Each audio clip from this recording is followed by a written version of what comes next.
Está começando agora o SurtoCast, o podcast do surto olímpico.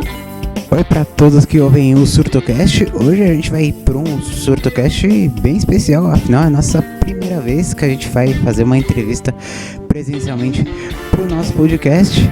E agradecer também a Espaço Laser que está cedendo aí o espaço aqui pra gente. E a gente tá trazendo uma pessoa que tem pouca medalha, né? Mais de 10 em mundiais, mais de 10 em Parapã, tem aí medalha em todas as Paralimpíadas que disputou. A gente tá falando de Felipe Rodrigues. Seja bem-vindo, Felipe. Obrigado, Natan. Obrigado, pessoal do Surto. Agradeço também a Espaço Laser por estar cedendo um espaço aqui e estar junto comigo nessa minha carreira. E super feliz de estar aqui com vocês. Só para passar um pouquinho aí sobre a carreira do Felipe, com 18 anos ele já estava na Paralimpíada de Pequim e, como eu falei, ele medalhou em todos. E no Parapã de Lima, né, o último Parapã que a gente teve, ele simplesmente foi o atleta da competição e chegou até a ser eleito atleta do ano depois pela revista GK. Ele que é da classe S10 e ele vai explicar um pouco mais pra gente aí agora sobre essa classe. A natação paralímpica, o paradesporto, na verdade, é dividido em são 14 categorias, né? Sendo... a gente tem a nomenclatura S, que vem de swimmer, ou seja, nadador em inglês, né? E vai de 1 a 14 a numeração, ou seja, de 1 a 10 a gente tem as categorias físicas, 11 a 13 as categorias visuais e a 14 a categoria intelectual. Então, nós temos 10 categorias físicas e 3 visuais. Quanto menor o número, maior o grau da deficiência, mais severa é a sequela e a deficiência do atleta. No meu caso, eu sou um S10, então eu sou a última classe que se adequa ali nas deficiências, né, nas categorias físicas. Então, para você ter uma ideia, eu nasci com a má formação congênita no pé direito, então eu tenho uma deficiência considerada mínima, né? E ainda sou apto para poder participar das competições do paradesporto. E quanto menor o número dessa categoria, maior o grau da lesão, ou seja, um S9 a gente tem ali, grosseiramente falando, uma pessoa que não tem metade da mão, não tem a mão, ou não tem metade de um braço. S8 já não tem um braço inteiro ou uma perna inteira, entendeu? Assim, são vários critérios adotados ali para ter uma categoria mais justa possível, até porque não existe deficiência igual. Então, quer queira ou não, mesmo tendo a patologia semelhante, devido à fisiologia daquele atleta, alguém vai levar uma vantagem, nem que seja leve. E a mesma coisa vem os visuais, né? Que vem S11 para quem é cego total, S12 que tem um grau de comprometimento de visão bem severo, e o S13 que tem um grau de visão bem, já considerado legível, entendeu? E temos a categoria 14, que são aqueles que são os deficientes intelectuais. Então é assim que é dividido a categoria no paradesporto, na natação paralímpica. E como que você começou na natação? A gente sabe que você começou bem pequenininho, então conta aí o que te levou a continuar na natação e ser atleta, né? Primeiramente eu comecei na natação por indicação fisioterápica, né? Eu tinha, por conta da minha deficiência, que eu nasci com o pé torto congênito, eu tive vários problemas de coluna e eu nunca me adaptei muito bem ao método convencional da fisioterapia, que é aquele famoso choquinho, né? Então a natação era uma alternativa muito boa no meu caso para poder estar dando continuidade à fisioterapia. E com o tempo eu fui criando gosto, sabe? E assim, mas não me entenda errado, meus pais sempre me incentivaram a fazer esporte. Se não fosse eles, certamente eu não teria continuado na natação ou ter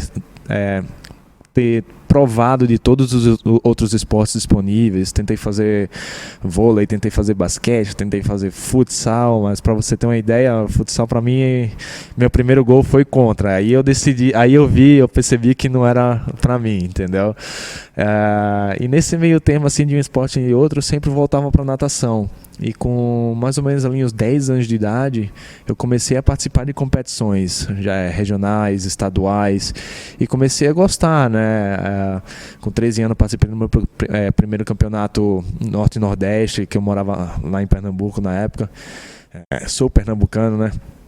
E desde então sempre participei de várias competições, isso sempre com pessoas sem deficiência, que até então eu não conhecia o paradesporto, né? Mas eu sempre fazia fisioterapia, sempre com um olhar bem atento no meu pé direito. E com o tempo eu participei de campeonatos brasileiros também, cheguei a medalhar em campeonatos brasileiros juvenil e júnior, de pessoas sem deficiência. E em 2008 eu estava treinando lá na Paraíba, na cidade de João Pessoa, e um atleta paralímpico acabou me vendo treinando e chegou pro meu técnico e perguntou: olha, por que você não traz esse cara aí, no meu caso esse cara, para o paradesporto? O cara tem uma deficiência. E assim, meus pais nunca me trataram como uma pessoa com deficiência. Eles sabem da minha limitação, sabem da minha rotina, mas sempre fizeram de tudo para que aquilo não fosse um empecilho, né? E para você ter uma ideia, até meu antigo técnico na época, lá em 2008, ele até perguntou: ué, mas ele tem o que de errado?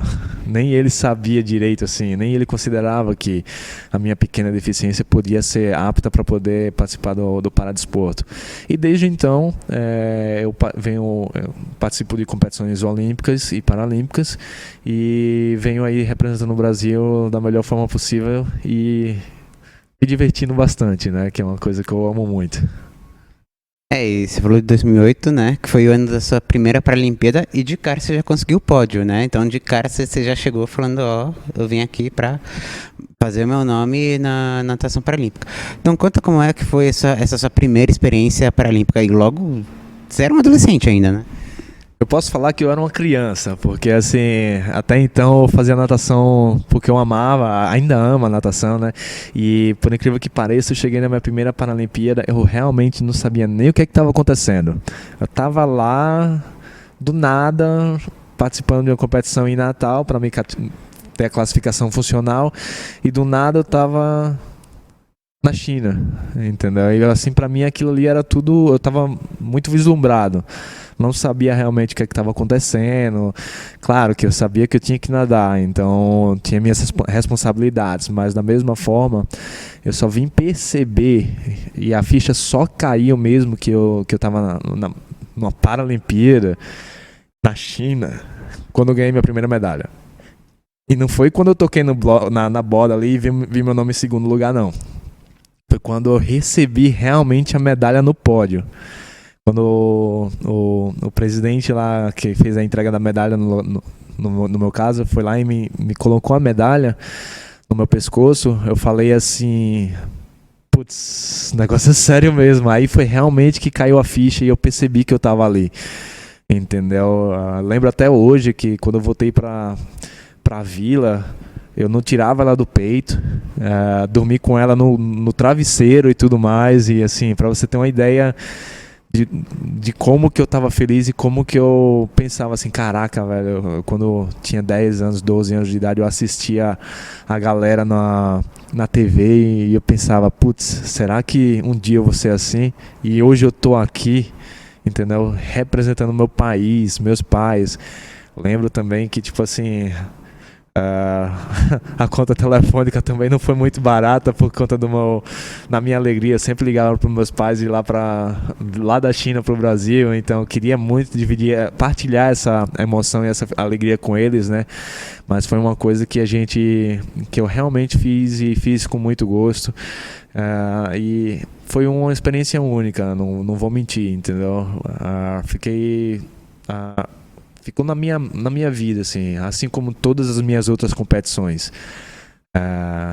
Paralimpíadas, competições regionais, brasileiros. Cada competição tem sua particularidade e cada uma é importante de uma forma na minha formação e na minha carreira em si, né? Então, desde então eu venho aí competindo, sempre almejando o topo do pódio. Você sabe que agora não me lembro bem se foi no Pan-Americano, acho que foi na Olimpíada de Londres 2012. Um atleta brasileiro, com esse negócio de dormir com a medalha, levou até a medalha pro banho e acabou deixando ela cair, quebrou a medalha. Bom, a gente já falou do seu currículo, né? Você tem muitas medalhas, mas queria chamar a atenção pro Parapan de Lima, que você foi o atleta da competição, você ganhou quase tudo, né? Você foram, você não ganhou nenhuma prata, foram 7 ouros e um bronze. Então, você olha para essa competição e fala que foi a melhor da sua carreira? Ou você acha que você fez uma melhor depois, que não, acabou não sendo o mesmo resultado, mas você achou que seu desempenho foi melhor? Como eu falei agora há pouco, né, cada competição tem sua particularidade. Então essa daí, quer queira ou não, foi uma das minhas melhores competições da vida, entendeu? Assim, claro, igual você falou, né, foram 7 medalhas de ouro e uma de bronze. Todas as provas que eu nadei, eu acabei medalhando. Então, e nesse ano eu não quero fazer diferente. Quero medalhar em todas as provas que eu vou nadar também. Mas assim, posso sim dizer que foi a competição da minha vida, justamente por conta do resultado. Mas de outras formas a gente pensa em o que a competição também significa para você, né? E a gente não pode esquecer de citar também Rio 2016. Foi a minha melhor campanha em Paralimpíadas, na qual eu nadei 4 provas e ganhei 4 medalhas. Fiquei muito próximo do ouro que eu sempre almejei, que eu tanto almejo. Mas a nossa maior... O que o atleta mais quer é participar de uma Paralimpíada. Não vamos esquecer os títulos do Parapan, lógico. Mas, assim, ter a honra e a oportunidade de participar de uma Paralimpíada em casa é uma coisa completamente diferenciada. E ainda medalhar é de outro nível. Então, assim, eu posso falar, no meu caso, que tanto o Rio quanto o Parapan de Lima estão ali pau a pau das competições da minha vida. E lembro até hoje, foi uma das competições mais difíceis também que eu já participei, a competição de Lima. Até então eu sempre nadava 50 e 100 livre, então acabei saindo completamente da minha zona de conforto e nadei 50 livre, 100 livre, 200 medley, 400 livre, 100 costas, 100 borboleta e 2 revezamentos. Então, até lembro que eu estava com o Daniel Dias ali na vila, eu falei assim, caraca, Dan, não sei como é que você fazia isso durante tanto tempo assim na sua carreira, que o Daniel, quer queira ou não, nadava várias provas numa competição, e eu falava assim, eu tô no meio da competição e já tô muito cansado. Então, quer queira ou não, foi especial também dessa forma para mim. E igual você falou, né? Poxa, em uma competição eu ganhei 8 medalhas, em um Parapan. Então, até então, em 2 edições eu tinha ganhado 8 medalhas. E em apenas uma eu tinha ganhado só uma, que foi Guadalajara, que eu ganhei 4, e Toronto, que eu também ganhei 4. Então, realmente foi uma das melhores competições da minha vida. E eu não me arrependo assim de nada, sabe? Se eu tivesse que me arrepender de alguma coisa, é de não ter nadado mais provas. Você falou desse negócio de sair da zona de conforto, né? Você nadou mais provas, né? Medley, livre, borboleta. Você agora pensa que você não é mais nadador de uma especialidade, né? Que você falou, você praticamente nadava só livre. Então você vê agora um nadador completo? Na verdade, assim, eu sempre me considerei um nadador incompleto, né? Não estou falando incompleto por conta da minha deficiência, né? Não entenda errado. Mas eu sempre me considero um nadador incompleto porque eu estou sempre procurando a perfeição. Estou sempre procurando o melhor da minha vida naquele momento e em todos os treinos. Então, a gente sempre põe isso na cabeça, porque se você for um nadador completo, você não precisa mais treinar. Mas se você acabar pensando também no quesito que você perguntou, né, de nadar todas as provas, é justamente por conta do que eu falei, né, do cansaço. Então, uma Paralimpíada é uma competição super extensa, são 10 dias de competição. Então, como as minhas especialidades são 50 e 100 livre, eu prefiro, uma competição dessa magnitude, acabar focando mais nas provas que eu tenho realmente mais chance de ganhar medalhas de ouro ali, chances reais, assim, no cenário mundial. E essas outras provas eu geralmente deixo para nadar para campeonatos brasileiros e realmente campeonatos pan-americanos, já que é um calendário um pouco mais curto e mais dividido. Então eu tenho um pouco mais de um leque de descanso entre uma prova e outra, sabe? Então, mas justamente isso que eu queria deixar mais claro, assim, com essa questão do nadador completo ou não. Você falou desse negócio de atingir a perfeição, me deixou curioso que você pega as competições pra ver, que você fica olhando, não devia ter feito isso, não, errei aqui a saída, você fica pensando nisso?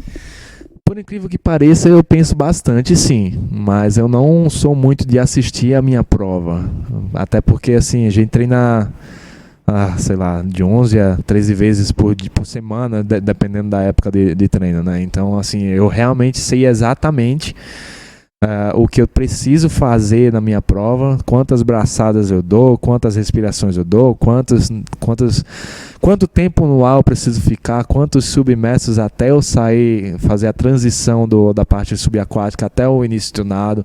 Eu sei exatamente o que eu tenho que fazer, entendeu? Digamos assim, a gente acaba sendo um robô, entende? Mecanicamente falando.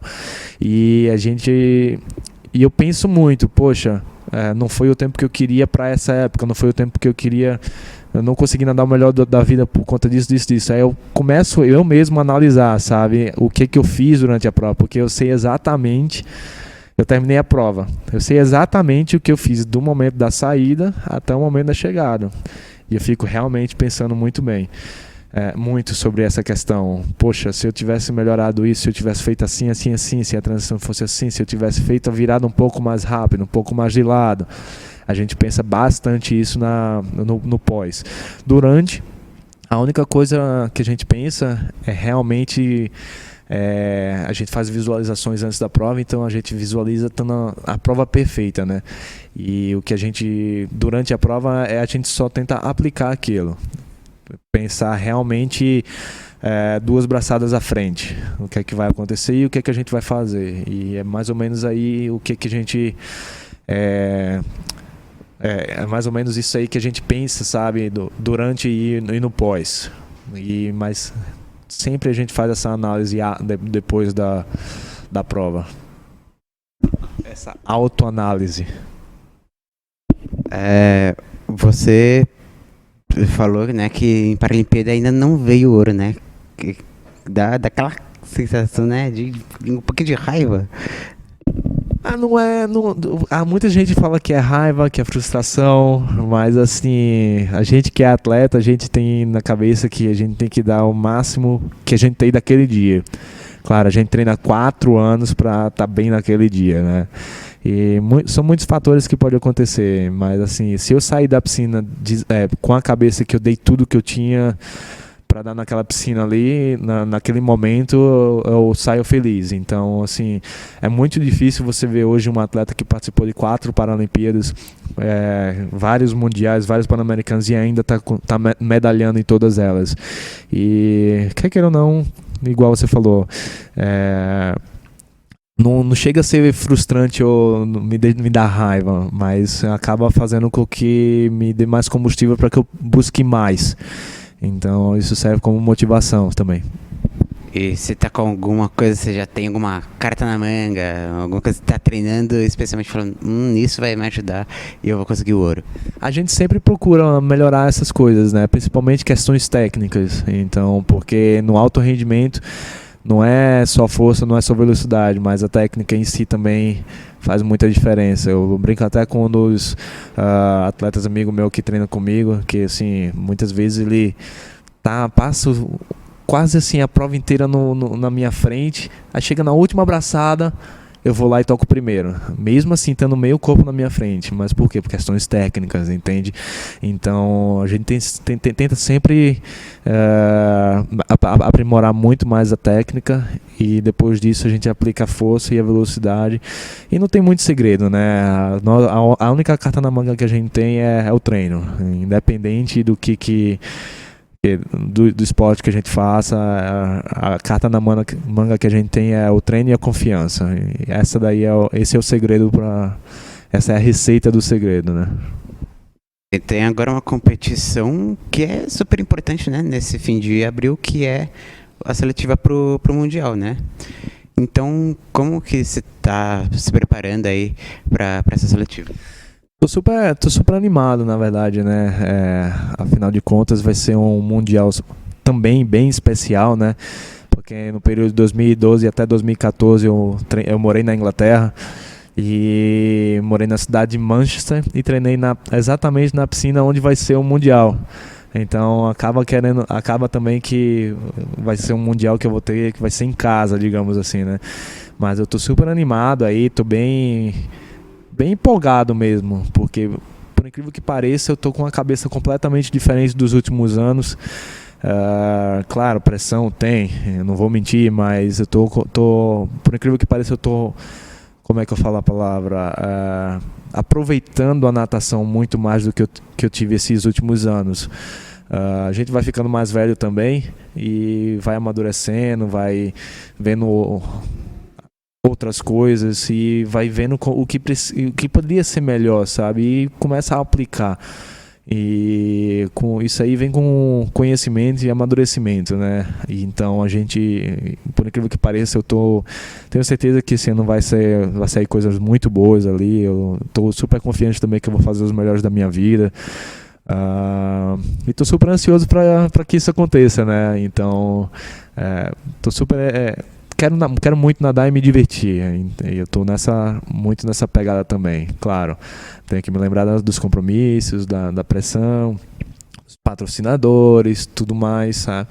Mas é o que eu sempre falo, um atleta rápido é um atleta feliz. Então eu tô me colocando muito nessa pegada aí para que eu consiga nadar o melhor possível aí em casa novamente. Você falou dos patrocinadores, você é um atleta que tem bastante apoio, né? Como está essa procura, né, pelo apoio? Embora você já tenha bastante também, né? Chegam outras empresas, né? Então, como essa relação com os patrocinadores, até porque a natação paralímpica, ela, com o Daniel Dias, com você, né, ela tem uma grande projeção. E aí ela acaba tendo grande apoio. Mas outros esportes, tanto no Olímpico quanto no Paralímpico, acabam não tendo tanto apoio. Então, o que você diz aí sobre esse apoio? Hoje a gente tem muito apoio, né, em vários âmbitos, principalmente do governo federal, junto com o programa Bolsa Atleta, né, que é um dos maiores programas de incentivo do mundo. Isso aí eu posso falar com plena convicção, porque eu conheço muita gente de vários outros países e a gente acaba trocando ideias sobre os projetos que eles têm, e sem dúvida nenhuma o Brasil está ali nos melhores do mundo com relação ao investimento federal. Mas assim, quando a gente fala sobre empresas privadas, ainda fica um pouco de receio das empresas privadas na aproximação do atleta paralímpico, né? Para você ter uma ideia, eu participei da minha primeira Paralimpíada em 2008 e a Espaço Laser realmente foi o meu primeiro patrocínio privado que eu tive, de empresa privada, sem ser órgão governamental. E já faz anos que eu estou com ela, já faz 3 anos, eu acho, 3, 4 anos. E desde então a gente vem uma crescente muito boa e uma familiaridade muito, muito legal, sabe? E eles acreditaram muito nessa questão, né? Eles apostaram muito e apostaram certo, porque hoje a gente está com um time gigante também. Eu fui o primeiro atleta paralímpico da Espaço Laser, hoje a gente está com 10 atletas paralímpicos, e antes era só atletas sem deficiências, né? E para você ver como está abrangendo mais. E então posso falar assim, por experiência própria, que a Espaço Laser é pioneira nessa questão de inclusão, tudo mais. E só fico feliz, né? Ela acaba sendo um exemplo para as outras empresas também. E como é que se diz? Com relação a outros esportes, temos vários outros, por exemplo, o vôlei sentado também, tem vários apoios privados também, entendeu? A própria empresas de carro tem apoio com o vôlei sentado. O tênis tem várias empresas também privadas. Então, quer queira ou não, depois do Rio 2016 cresceu muito essa questão da visibilidade do paradesporto. Foi um sucesso absoluto as Paralimpíadas do Rio. É tanto que na metade do período dos Jogos já tinha estourado todos os ingressos, já tinha dado recorde de pessoas na vila, no Parque Olímpico, né? Então, tipo assim, e isso acaba sendo um legado de um investimento que foi feito, né? A gente vê muita gente falando sobre investimentos que a gente chama de elefante brancos, né? A gente não sabe o que é que tem, mas hoje o Paradesporto vê que o investimento que foi feito no Rio 2016 deixou muitas sementes, não só na mídia, mas como nas empresas, assim, em todos os lugares, mas assim, na própria cultura brasileira, né? Então foi se quebrando esse paradigma, né? Esse tabu de que o atleta paralímpico é um coitadinho e etc. O atleta paralímpico é um atleta de alto rendimento, não tem outra. A gente tá ali e faz a mesma coisa, entendeu? Tanto que tem muita gente que quer o resultado, mas não quer se sacrificar igual a gente se sacrifica, sabe? Claro, tem várias questões como adaptações. Claro que um atleta que é tetraplégico não vai treinar a mesma coisa, o mesmo volume que eu. E isso vem da nossa equipe técnica, que estuda bastante, que aprende bastante, que procura se aperfeiçoar para estar proporcionando o melhor para aquele atleta. Um atleta tetraplégico vai treinar igual, na mesma intensidade que eu vou treinar, ou que um atleta olímpico vai treinar, mas diante das limitações que eles têm. Então, e foi quebrando esse paradigma e esse tabu, né, sobre a questão do coitadismo, e a gente está mostrando muito essa questão. Então, a gente vê muito nos investimentos que estão sendo feitos em nós atletas hoje em dia. Você não mora aqui no Brasil, né? Você mora aqui no Brasil e na Inglaterra. Como é que você alinha a sua agenda com treinamento, com competições? Minha esposa ela é inglesa, né? Então a gente mora no país de Gales, na cidade de Newport lá. Então a gente acaba ficando, eu não diria 50-50, mas 50% lá, 50% aqui. Mas a gente acaba analisando a logística e vendo o que é que vai ser melhor para os dois. No caso, por exemplo, eu tô na natação ainda, é a minha profissão ainda hoje. E assim, qual que é o melhor lugar para mim hoje para treinar? Aqui em São Paulo, no CT Paralímpico? Sim, beleza, a gente vamos passar um tempo lá. Só que assim, vira e mexe, eu vou para Inglaterra, visito ela também, ela vem para aqui pro Brasil, a gente fica meio que todo mês a gente acaba se vendo, sabe? Mesmo que a distância, ela vem para cá, passa 2 semanas, vou para lá, passo 2 semanas e volto. E lá eu sempre tive lugar para treinar também. Independente de onde eu tô sempre treinando. Se eu tô em João Pessoa, se eu tô nos Estados Unidos fazendo eventos, eu tô sempre treinando em qualquer lugar que tenha lá. Mas assim, meu técnico acaba entendendo também a minha situação e faz com que funcione, né? E ele sabe também que eu não sou um atleta que vai ficar me dando folga, sabe? Tipo assim, tô cansado hoje, eu não vou treinar. Ele não tá aqui, eu não vou treinar. Eu sei do meu comprometimento, eu me comprometi a isso, então eu tenho que fazer isso. Então, independente de onde eu estiver, eu procuro estar treinando, fazendo sempre o melhor que eu posso. E como o Mundial vai ser agora em agosto, a gente decidiu que ia passar mais tempo aqui no Brasil, justamente para focar 100% nos treinos. Então ela tem vindo bastante aqui pro Brasil e ficando bastante tempo. Inclusive ela estava aqui mês e mês, passou 2 semanas e voltou.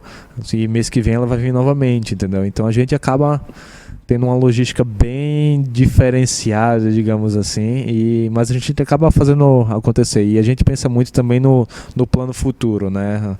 A gente pensa muito lá na frente, então a gente tá plantando agora para colher depois.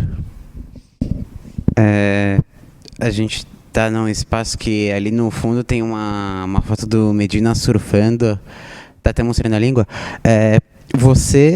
Ano passado, você realizou, podemos falar como um desafio, você percorreu aí 3 estados, né, brasileiros, na prancha de kitesurf, né? Então, conta um pouquinho o porquê você tomou essa iniciativa, né? Você também tem projetos, né, sociais. Então, conta um pouquinho sobre. Então, eu sou voluntário de um projeto também lá na Inglaterra, que eu conheci através da minha esposa, né, que chama Dream Flight, na qual a gente acaba arrecadando fundos durante o ano inteiro para levar 192 crianças com deficiências ou doenças em estado terminal ou situações precárias para a Disney durante 10 dias. E isso a gente não leva os parentes, leva apenas as crianças. E assim, temos várias crianças com vários tipos de deficiência, várias doenças, e assim, a gente acaba arrecadando fundos para que a gente possa levar uma estrutura na qual a criança vá e os pais acabem se sentindo seguros de deixar as crianças lá. Então a gente leva enfermeiros, fisioterapeutas, médicos. A gente acaba alugando também vários equipamentos médicos para que a gente possa dar segurança para os atletas, para as crianças, né? E que os pais possam realmente ficar tranquilo com essa questão, né? Esse projeto tem um lema que chama a Holiday of a Lifetime, que é as férias para uma vida inteira, justamente porque assim tem crianças que participam do projeto, mas assim alguns meses depois, semanas, acabam que passa para outra vida, justamente por conta das condições dela, né? E essa viagem, quer ou não, acaba tendo um custo, né? Então a gente, nós os voluntários, acabamos passando vários, como é que se diz? Como é que eu posso falar? Todo mundo fazendo eventos para arrecadar fundos, né? E como é que se diz? A gente faz vários tipos de desafios. Muita gente, por exemplo, minha esposa escalou o Monte Fuji lá no Japão para poder arrecadar fundos, né? Eu, no meu caso, comecei há 2 anos, eu tive essa ideia. Gosto muito de fazer kitesurf e eu tive essa ideia junto com vários amigos meus lá do Rio Grande do Norte, que eles têm esse projeto, né, deles, que eles falam assim, a gente quer muito conhecer o litoral brasileiro. Então eles juntam uma galera e tipo assim, esse ano a gente vai fazer tal lugar para tal lugar, bora. Aí eu conheci isso tem 2 anos e eu falei assim, eu vou fazer um super desafio, por que não usar esse desafio para arrecadar fundos para o projeto? Então, para você ter uma ideia, ano passado a gente saiu de Pernambuco e foi até o Rio Grande do Norte velejando em 3 dias. Média ali de 110 km por dia. Eram condições assim, não era só água e sol não, entendeu? Era muita maré cheia, muita chuva, muita chuva assim. Vou até te mostrar um vídeo depois aqui da conversa e tal, mas assim, eram muitos desafios, machucado pra caramba, minha prancha acabou quebrando também no meio do segundo dia. Então, tipo assim, eram vários desafios para poder arrecadar fundos para justamente o projeto, né? Para poder fazer com que pelo menos uma criança pudesse ter umas férias para a vida inteira. E ano passado a gente fez, ano retrasado a gente fez também o mesmo projeto, na qual a gente saiu de Jericoacoara e fomos até os Lençóis Maranhenses velejando. Deu média ali de quase 640 quilômetros, fizemos em 7 dias. E assim, foi uma experiência única, assim, sabe? Eu lembro que quando eu voltei até doente, de tão cansado que eu tava. Tinha cortado o pé infeccionou, sabe? E assim, foi realmente um desafio. Então, e eu sempre curti assim esportes, e o kite é um esporte que eu sempre fiz muito windsurf, e por conta da praticidade logística, eu conheci o kite, né? É uma coisa muito mais prática para transportar. Então, eu acabei gostando muito do kite, e hoje eu faço kite assim sempre que eu posso, e quando eu não estou treinando, porque kite posso ser que me machuque e tudo mais. Então eu acabo me preservando bastante com essa relação. E assim, esse ano a gente estava até com uns projetos para fazer mais uma viagem também, que ia demorar mais ou menos ali uns 6 dias de viagem também, em média ali quase 600 quilômetros. Só que por conta de competições eu não vou poder fazer. Então, desculpa. Então, assim, eu realmente tenho projetos para o ano que vem já. A gente está pensando em fazer, não levar esse projeto mais internacional. A gente ir ali para a cidade de Cabo Verde, ali na África, fazer todas as 7 ilhas de Cabo Verde velejando. Então, isso aí é uma coisa que a gente está no papel ainda. Vamos ver se isso vai para frente, mas tudo que eu faço tem um propósito. Então, esse daí do kite também é um propósito que eu gosto, e assim acabo ajudando pessoas também que precisam. E justamente por isso aí que eu me aventuro bastante. Então, para finalizar, você tem aí algum recado aí pro torcedor brasileiro? Quer aí deixar as datas das competições esse ano? Vamos lá, então, as próximas competições que a gente tem, né, do Paradesporto, que vai ser aqui em São Paulo. Se vocês quiserem participar, a entrada é franca também. A gente tem agora no dia 27 a 29 de abril, que vai ser o Open Loterias Caixas, que vai ser lá no Centro Paralímpico Brasileiro, na Imigrantes, ali do lado do Centro de Exposição São Paulo Expo. Essa competição é a competição principal. Vale vaga para o Mundial também, que vai ser em Manchester, que vai acontecer em julho de dia 30 de julho a 6 de agosto. E a segunda competição, que é também seletiva para o Mundial, vai ser dia 20 e 21 de maio. Então temos 2 competições aí no próximo mês, nesse mês e no próximo mês, bem em cima da outra. E não só eu, mas todos os atletas do Brasil que estão ali querendo fazer os índices vão estar precisando da torcida de vocês. Então, se vocês quiserem ir, as 2 competições vão ser lá no CT Paralímpico. Se vocês quiserem também, pode procurar no Google Maps, é só colocar Centro Paralímpico Brasileiro, vai dar a direção certinha. E é só seguir o fluxo, pessoal. Vamos lá. E assim, uma coisa que eu gosto muito de falar para quem é atleta e quem não é atleta, acorda com um sorriso, que tudo vai ficar melhor. Independente da dificuldade, você olha para o próximo, deseja um bom dia com um sorriso, que você vai ver que as coisas vão ficar melhor durante o seu dia. Bom, gente, esse foi o nosso SurtoCast especial aí com o Felipe Rodrigues, nosso primeiro presencial.